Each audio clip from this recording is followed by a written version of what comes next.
Olá, meus amados irmãos e irmãs, é com muita alegria que reencontro com vocês através de mais um estudo da Palavra de Deus.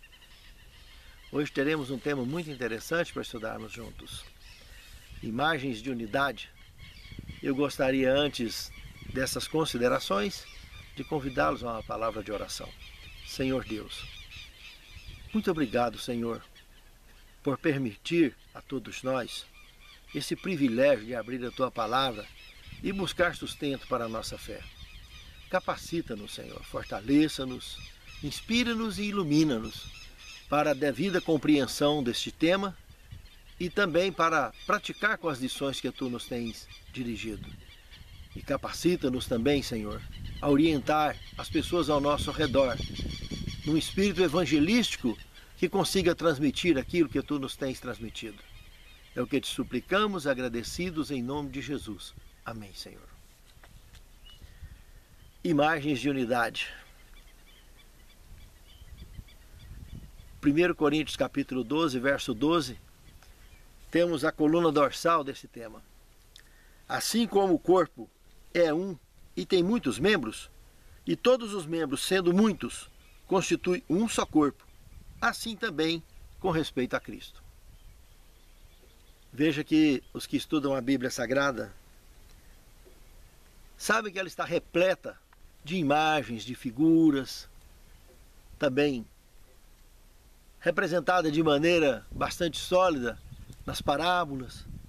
E lembrando também que rituais do Antigo Testamento, exercidos em pleno santuário hebreu, diante de toda a congregação do povo de Deus, estavam repletos de figuras, esses então apontando de maneira sólida para o Messias, para um Cordeiro de Deus que tiraria o pecado do mundo, como ele fez lá no Calvário, e está disposto a nos libertar definitivamente da condenação do pecado.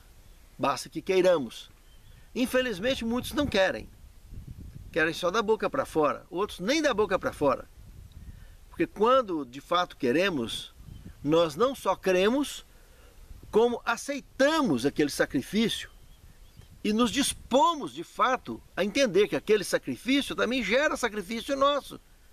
Do tipo negar a si mesmo, tomar a nossa cruz, o nosso sacrifício e seguir em direção ao Calvário definitivo. E seguir em direção a Cristo, ao nosso Salvador, ao nosso Messias. A nossa salvação em Cristo é o principal foco das figuras bíblicas. Pense nisso, amado irmão. Pense nisso, amado irmão. Segundo tema, o povo de Deus. O tema aqui sugere 1 Pedro capítulo 2, verso 9, Êxodo 19, 5 e 6 e Deuteronômio capítulo 4, verso 20 e o capítulo 7, o verso 6. Todos esses textos aqui, uns pronunciados por Pedro, contemporâneo de Cristo, e outros pronunciados por Moisés, que viveu 1500 anos antes de Cristo. Ambos os textos ditados pelo mesmo autor, o Espírito Santo. Nada, o que Pedro disse é um eco do que Moisés já havia dito há 1500 anos antes. O mais interessante da palavra de Deus aqui é que por intermédio tanto de Moisés como de Pedro, o povo de Deus é o sujeito principal desse tema. O povo de Deus é separado dos demais povos da face da terra, dos demais povos do planeta. É um povo especial, é um povo aqui classificado, identificado como raça eleita, sacerdócio santo, separado, com a missão distinta. E nós já vimos em lições anteriores que raça eleita é um povo convertido. Só um membro convertido, de fato, faz parte dessa estrutura conhecida como povo de Deus. Os outros, a Maria vai com as outras, está lá junto. Mas do tipo aqueles que estavam lá no deserto e logo bandearam para o lado do bezerro de ouro. E Moisés teve que descer, conseguiu salvar uma parte, mas outra parte, milhares morreram ao fio da espada, por escolha própria. de preferirem, por escolherem o bezerro de ouro. E assim também tem muitos andando junto com os eleitos, mas que não são eleitos. Não é raça eleita, porque não está convertido, não querem se converter. Está dividido entre dois senhores, está dividido entre dois mundos, entre as tendências carnais e as tendências espirituais. Esses indecisos, alguns podem fazer parte daqueles que no sufoco poderão passar para o lado certo, mas outros bandear definitivamente para o lado errado. Sabe, irmãos, para fazer parte da raça pura, aquela raça original que Deus criou, precisamos ter a certeza de que somos raça eleita. Só um membro de raça eleita vai fazer parte da raça pura, será transformado, vai ao encontro com o Senhor nos ares. Os demais, que estão vacilando, que estão indecisos, ainda fazem parte da raça caída. Raça eleita e raça caída são mortais. Estão sujeitos à queda o tempo todo. Mas o raça eleita está seguro na mão de Cristo, ainda que seja como Pedro, andando sobre as águas, afundando no mar, mas não soltou da mão de Cristo. Até que Cristo o colocou de pé novamente sobre as águas. Ao olhar para os apóstolos, Pedro afundou. Ao olhar para Cristo, ele conseguiu ficar de pé novamente. Com a ajuda de Cristo, com o olhar de Cristo, com as mãos de Cristo. Aí está a questão. Não podemos por nós mesmos fazer nada. Como ele mesmo, durante o exercício do seu ministério, disse: as obras que eu faço não sou eu quem as faz, mas o Pai que as faz por intermédio de mim.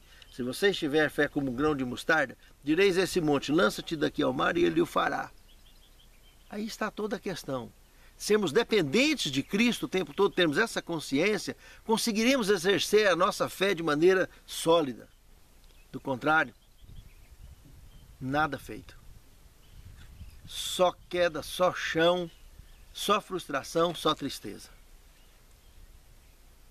Membro da raça eleita não tira os olhos de Cristo. Membros da raça eleita está de olho em Cristo o tempo todo. Olha para o mundo ao seu redor sem dispensar o olhar para Cristo. Pense nisso, amado irmão. Pense nisso, amada irmã. Só um membro da raça eleita, que é um exercício diário, não deixar de fazer parte da raça eleita. É um exercício diário, prosseguir rumo ao alvo, que é a raça pura em Cristo Jesus, ao cumprimento do plano da redenção. Pense nisso. É muito sério esse assunto. Bíblicos.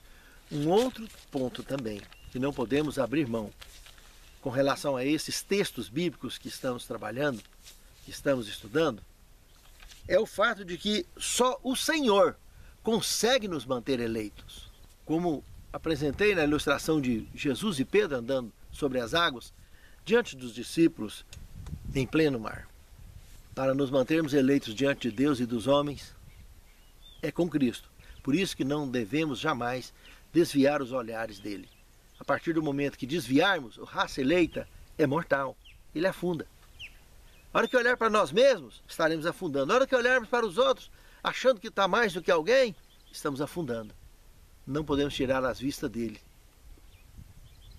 E esse é o grande aprendizado do raça eleita.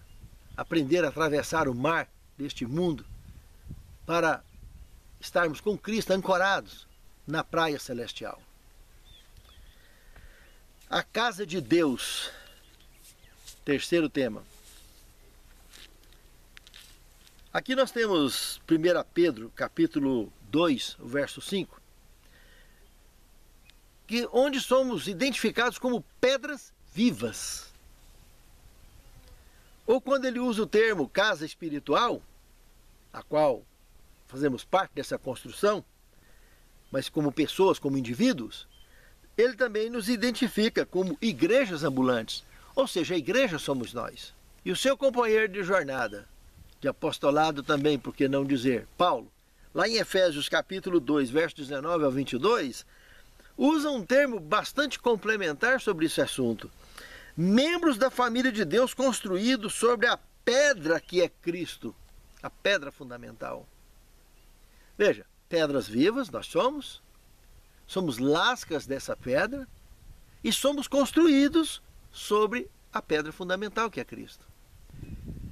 Paulo usa também uma expressão de que não adianta construir casas de palha sobre a pedra. Precisa de ser pedra sobre pedra, que é o contexto aqui que ele está apresentando. Pedra sobre pedra, pedras vivas. Como Pedro nos apresenta como pedras vivas, Paulo mostra a pedra fundamental, a qual somos construídos em cima, a qual fazemos parte da construção em cima. E isso sim é sólido, aguenta os ventos, aguenta as tempestades, e com certeza seremos vitoriosos. A casa de Deus, seja ela ambulante nós, seja ela na estrutura congregacional, é um reflexo um do outro. Se estamos fortes como igrejas ambulantes, o nosso reflexo junto, um é reflexo do outro. Se estamos bem individualmente, refletiremos esse benefício dentro da casa de Deus e ela refletirá isso no mundo e conseguirá alcançar o seu propósito neste mundo. A casa de Deus, de fato, como congregação, é uma UTI no planeta Terra. O planeta Terra é o grande hospital, onde membros que estão doentes pelo pecado são separados na UTI caso a caso e o médico dos médicos cura todos. Eu e você somos convidados a fazer parte dessa equipe médica, porque nós estamos melhorados, porque nos tornamos membros da raça eleita. Estamos de olho em Cristo e como os apóstolos, a missão dos 12, lembra? Eles receberam poder para fazer cura, fazer isso, fazer aquilo. Nós também recebemos. Receberemos o necessário, os dons necessários para exercermos as funções de uma raça eleita, ou de uma pedra viva, ou de uma igreja ambulante. Porque aonde estiver 2 ou 3 em meu nome, eu estarei no meio deles. Nós somos um com Ele, assim como Ele é um com o Pai. Todas essas figuras estão estruturadas nesse conjunto maravilhoso da missão da igreja nesse mundo. Pense nisso, querido irmão. Pense nisso, querido irmão. Quarto tema, o santuário do Espírito Santo. Observando a 1 Coríntios, capítulo 3, versos 16 e 17, eu diria que essa aqui é a figura mais contundente de advertência mais séria sobre as figuras bíblicas de salvação. Eu diria que aqui é uma verdadeira bronca para os desavisados. Quando ele pergunta e ele mesmo responde: não sabeis vós que o vosso corpo é templo do Espírito Santo, uma casa do Espírito Santo, e que se você destruir o seu corpo, Deus o destruirá? Pois bem, durante as traduções e transliterações do Escrito Sagrado, apesar de idiomas diferentes, tem termos que para nós fica traduzido de forma muito forte, muito dura às vezes. Que na realidade a essência é essa mesmo. Mas a maneira branda de olhar para isso aqui é lembrar que quem tem o Filho tem a vida, quem não tem o Filho não tem a vida. Quem tem o Espírito Santo tem a representatividade do Filho nos conduzindo à vida. Quem não tem, se o nosso corpo é templo do Espírito Santo, e para que haja plenitude da presença desse ser da divindade em nós, precisamos estar com ele saudável. Isso do que tange às nossas escolhas. Não há problemas de saúde que tivemos ou que temos que enfrentar nesse mundo, de pecado e de dor. Mas as escolhas que nós fazemos, de comer ou de beber, ou de fazer uso de produtos e substâncias que fazem mal para a nossa saúde. Se nós estamos destruindo com o nosso corpo, nós estaremos destruídos, evidentemente, por falta da presença do Espírito Santo, que não vai habitar num corpo que é destruído conscientemente por escolhas ignorantes, por escolhas erradas. Agora, se escolhemos a presença do Espírito Santo, automaticamente evitaremos usar coisas que fazem mal para a nossa saúde, que temos consciência e que cada um sabe individualmente.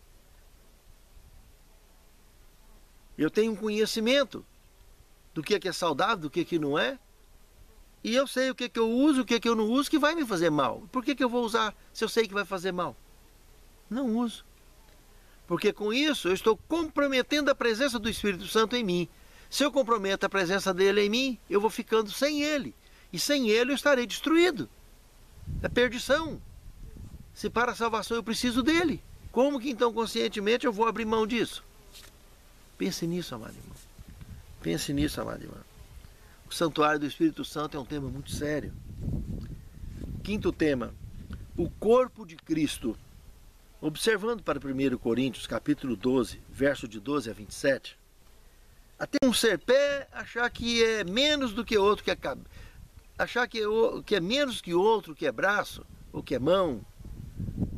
Irmãos, todos têm a sua função e o seu lugar. Eu não diria que é insubstituível, porque só Cristo é insubstituível. Mas é fundamental a presença de cada um de nós na nossa limitação, na nossa estrutura, dentro da causa de Deus. Ali o que eu faço completa o que outro faz. E assim sucessivamente, até fechar toda a estrutura congregacional do corpo de Cristo, que é a igreja representada, do qual ele é a cabeça. Pense nisso, meu amado irmão.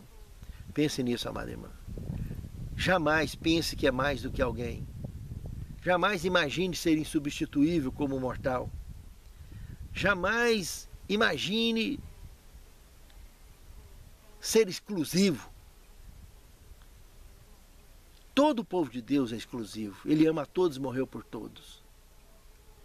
Ainda que a digital do nosso dedo seja individual e exclusiva, a íris do nosso olho também, mas diante de Deus e diante dos homens e diante de todo o universo, somos todos filhos e filhas de Deus. E ninguém é mais do que ninguém. Ainda que tenhamos distintas digitais.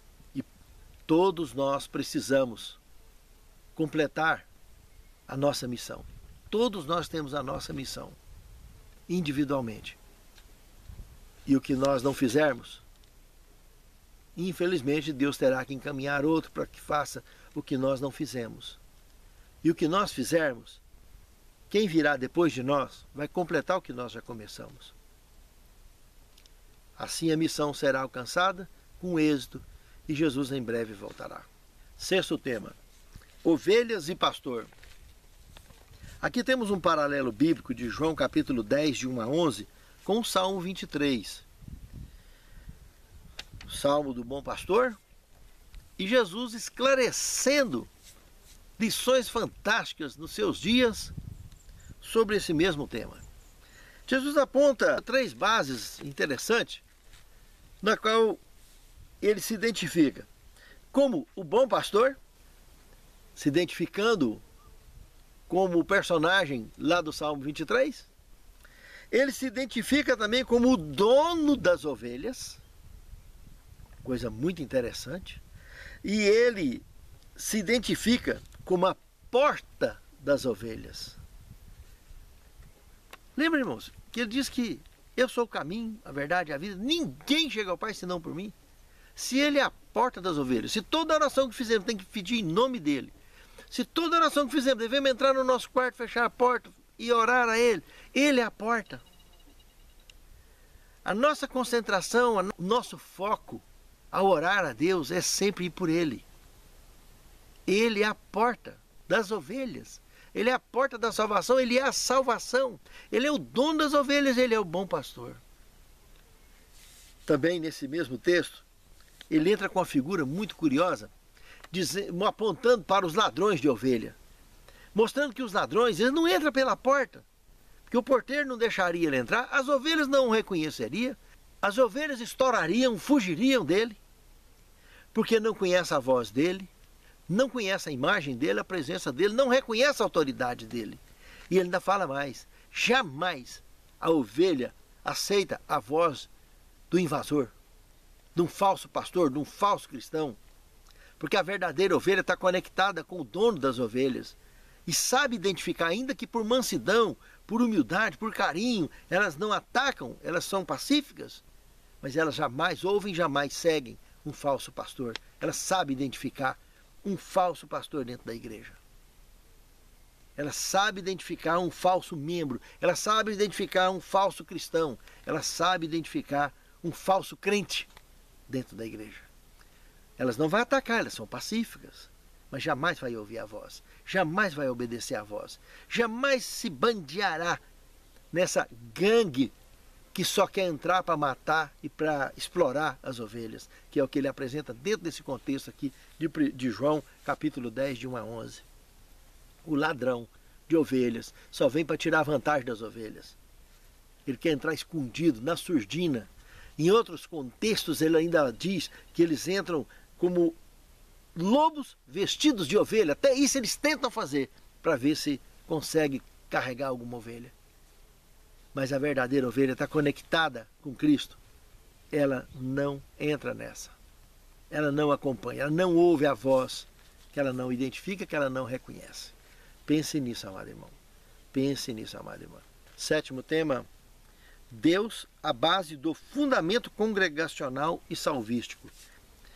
Eu citaria um texto desejado a todas as nações, página 240 a 243, que diz o seguinte: no contexto do santuário em Jerusalém e das estruturas greco-romanas presentes em toda parte, os autores do Novo Testamento usaram a metáfora do santuário para que os cristãos visualizassem a santidade da igreja, o papel de Deus em sua fundação e crescimento, a natureza definidora da obra de Cristo e do Espírito e a solidariedade entre os cristãos. Veja, meus amados, que realmente Deus é a base do fundamento congregacional e salvístico. Que eu e você jamais percamos de vista essa estrutura e jamais venhamos a abrir mão dessa certeza de que Ele é a base da nossa vida e da nossa salvação. Santo Deus, fortaleça a nossa fé, Senhor. Capacita-nos a caminhar com êxito nessa jornada e cumprir com os desígnios que Tu tens proposto para nós. Que pelo Teu Santo Espírito sejamos iluminados, fortalecidos e inspirados a cumprir e trilhar nos Teus caminhos. E cumprir especialmente com a missão que Tu nos tens confiado. Te pedimos essas bênçãos agradecidos, em nome de Jesus. Amém, Senhor.